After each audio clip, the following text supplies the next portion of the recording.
आदि अनंत भगवान महाकाल की नगरी उज्जैन में आज शाम प्रधानमंत्री नरेंद्र मोदी नवनिर्मित 90 भव्य श्री महाकाल लोक देश को समर्पित करेंगे। पूरी दुनिया में बसे सनातन धर्मावलंबियों के लिए यह आस्था, श्रद्धा व गौरव का पल होगा। लोकार्पण समारोह के लिए उज्जैन में अप्रतिम साज सज्जा की गई है। केदारनाथ में नवनिर्माण, काशी विश्वनाथ में परिसर के विस्तार और सोमनाथ में नवनिर्माण के बाद महाकालेश्वर मंदिर चौथा ज्योतिर्लिंग है, जहां पर पीएम मोदी के कार्यकाल में कायाकल्प हुआ है। दरअसल प्रधानमंत्री नरेंद्र मोदी ने राज्य धर्म का निर्वाह करते हुए जिस तरह दायित्व के धागे में आस्था के मोतियों को पिरोया, ये उनकी कहानी को आध्यात्मिक के शिखर तक ले जाता है। साधुओं की संगत, राष्ट्र वंदन के स्वर, आध्यात्मिक चेतना का अनुभव और निरंतर खुद से संवाद, ये वो श्रृंखला है जो कभी टूटी नहीं।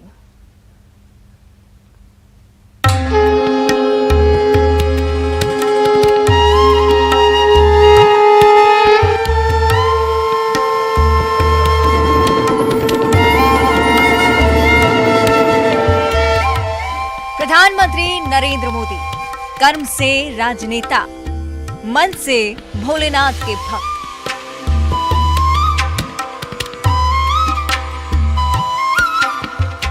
कभी काशी में डमरू थामे तो कभी केदारनाथ में शिव की भक्ति में डूबे।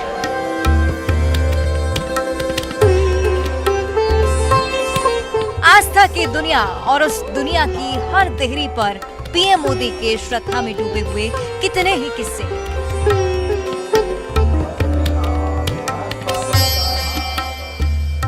मंदिर की घंटियों और आरती के गूंजते श्लोकों में प्रधानमंत्री नरेंद्र मोदी की निष्ठा है।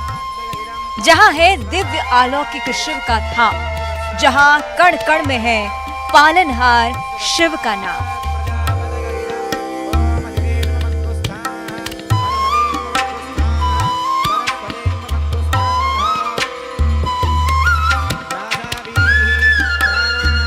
दुनिया में मोक्षदायिनी नगरी, भगवान शंकर का प्रिय काशी धाम आज अद्भुत नजर आता है।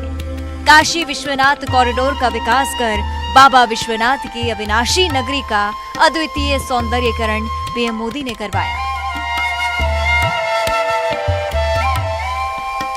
प्रधानमंत्री पद के दायित्व के धागे में उन्होंने जिस तरह आस्था के मोतियों को पिरोया है, ये उनकी कहानी को आध्यात्म के शिखर तक ले जाता है।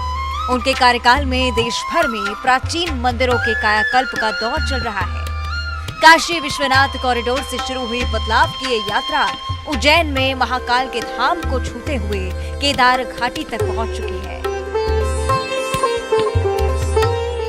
केदार घाटी की एक ऐसी अलौकिक तस्वीर दुनिया के सामने उभर रही है, जिसकी कुछ समय पहले तक कल्पना भी नहीं की जा सकती थी। 2013 में जल प्रलय ने जब यहाँ तांडव किया था, तब कोई सोच भी नहीं सकता था कि केदार घाटी की तस्वीर यूं बदल जाएगी।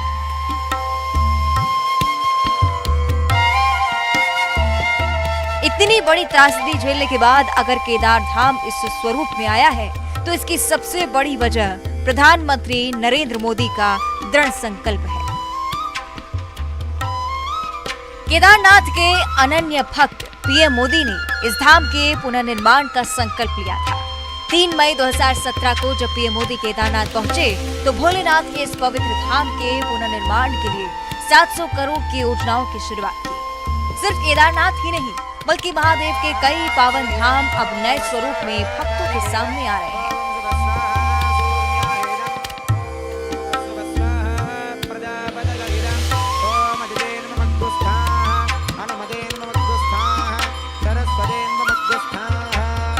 सत्ता का शीर्ष, सन्यासी का वैराग्य, ये साधुता का संस्कार है या विचारों का मंथन।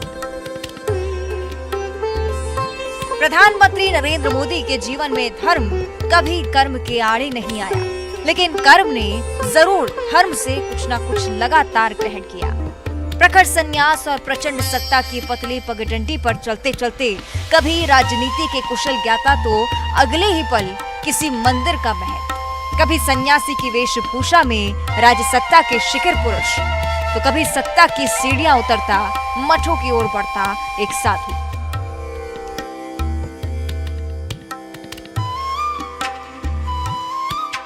गंगा मां में डुबकी, काशी में माथे पर चंदन, केदारनाथ में ध्यान। किसी भी मंगल कार्य से पहले पूजा अर्चना उनकी सोच के बारे में सब कुछ बयां करता है। एक तरफ राजकीय राजधर्म, दूसरी तरफ साधक का मूल स्वभाव। केदारनाथ मंदिर का पुनरुद्धार, काशी में भव्य विश्वनाथ कॉरिडोर, अयोध्या में राम मंदिर निर्माण का कार्य, उज्जैन में महाकाल का अद्भुत कॉरिडोर। प्रधानमंत्री नरेंद्र मोदी ने मंदिरों के पुनर्निर्माण पर खास फोकस किया है। सत्ता का संघर्ष, साधुओं की संगत, राष्ट्रवंदन के स्वर, आध्यात्मिक चेतना के अनुभव और निरंतर खुद से संवाद, ये वो श्रृंखला है जो कभी टूटी नहीं। Bureau report, news 18।